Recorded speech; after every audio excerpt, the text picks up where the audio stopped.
Greetings everyone, I am the goddess known as Jackie Gates. Oh, and this is Stephen. Stephen is one of my collection of dragons. Just thought you'd like to meet. What I wanted to talk to you today about was I've been really tired of the whole self-improvement thing. Now you might think that's odd because I know we're supposed to focus on self-improvement. Life is a journey and we are either growing or dying, and self-improvement is one of the givens.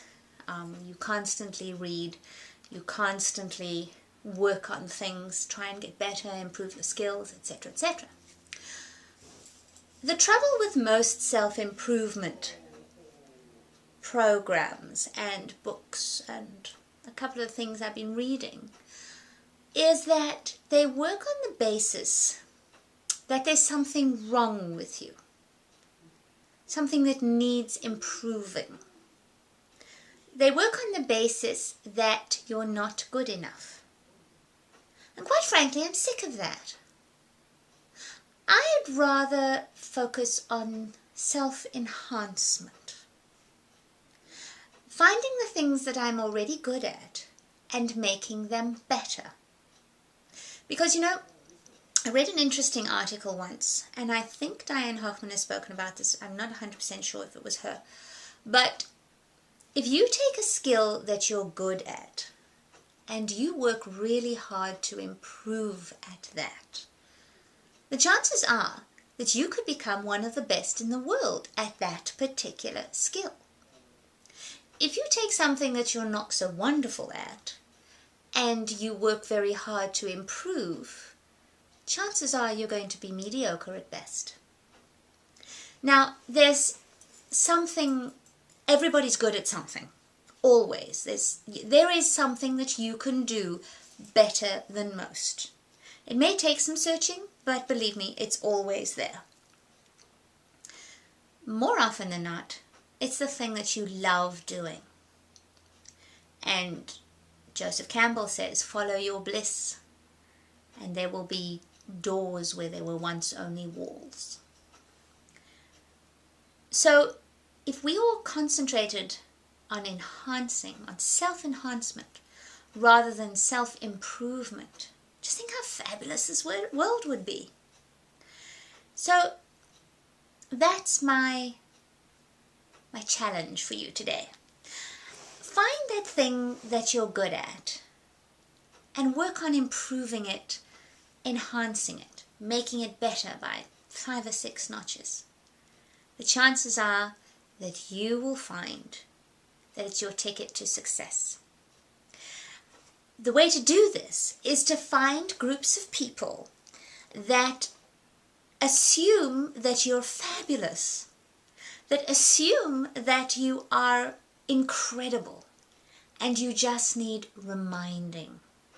It's not so much instruction as reminding, as uncovering that goddessness, that fabulousness within you, uncovering that special thing that makes you stand out from a crowd. There are a couple of groups that I found that do exactly that. The first is The Road to Fabulous, and that's Sandy Grayson. She came into my life just when I was looking for a teacher. She talks about creating, you can become a hot mogul with fabulous shoes. It is a very light-hearted, very feminine, but very, very powerful way of looking at success and looking at the way you live your life. And I've had the best time following her instructions. And the other is the Million Mind March. Diane Hoffman, Joe Schroeder, and now the new Home and Small Business World. This is a group of people unlike anyone else I've ever met. They're just a whole batch of individuals. There's not even a common dynamic unless you want to say that success and becoming 10 feet tall and bulletproof is the common dynamic. but you will never meet a group of people that are more supportive, more inspiring, and at the same time they believe in you, often more than you believe in yourself. So I shall put both those links down at the bottom of my page, and have a look. Sometimes they're for you, sometimes they're not. I do believe in the saying that when the student is ready, the teacher will appear. Sometimes the teacher appears and the student's not ready, and then she runs and hides. Hello, that's me. I was so not ready 3 or 4 months ago when I found these groups first. Sandy, yes. The Million Mind March, not so much, because they're much more demanding of your commitment to improving. You can't run and hide. You can't sit on your butt and say that you've worked hard all day when in fact you haven't done the things that move your business forward or move your life forward. What you've been doing is playing around the edges and looking busy. There's times where you need a kick in the butt, other times you need a shoulder to cry on. The trick is to belong to a group that knows when you need what. So I would encourage you to look at both of them and look at yourself as fabulous, just as you are. There's always room for improvement, but it's not an improvement from a lack.